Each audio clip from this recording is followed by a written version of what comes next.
मला माफ कर, की संती तुला जे काही बोलले त्याच्यासाठी मला क्षमा कर रे देवा.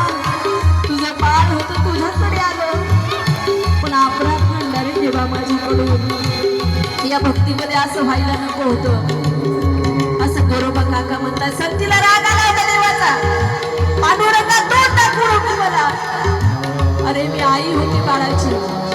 संतीचा राग राग आपल्याला त्या ठिकाणी दिसतोय, पण थोड्यासाठी आई होऊन बघा महाराज.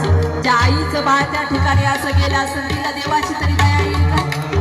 अरे देवापेक्षाही जास्त प्रेम करते तिला, तर खऱ्या अर्थाने आई म्हणतात. आई खरं नाही, तिला आता पांडुरंग प्रत्यक्षात भेटतोय, पण आनंद नाही. तिला स्वतःचं बाळ दिसत होतं. माझं बाळ नेलं देवा, आज रे असं तोंड दाखवू मला तुझं. आता महाराज जे बाळ गेलं होतं, त्या बाळाचा आवाज त्या ठिकाणी आता या दोघांच्या कानी पडत होता. आणि ते बाळ हळूहळू आता येताना दिसलं. संतीनं पाहिलं, माझं बाळ, माझ्या बाळाचा आवाज येतोय. कुठे आहे माझं बाळ? मला त्या ठिकाणी बाळाचा आवाज येतो.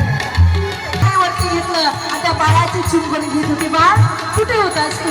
कुठे? आता गोरोबा काका म्हणत होते, आज ही तर लीला माझ्या पांडुरंगाची आहे, ही तर माझ्या सख्याची लीला आहे.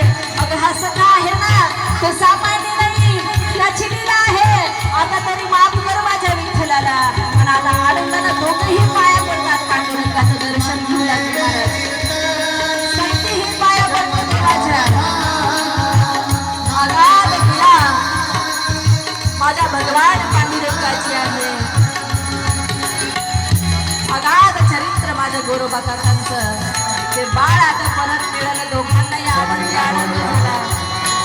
आणि सगळेच आता त्या ठिकाणी म्हणू लागले, गावातली लोक जमली होती ना, त्यांनाही खऱ्या अर्थाने आता कळालं होतं, विश्वास बसला होता की हा पांडुरंग सामान्य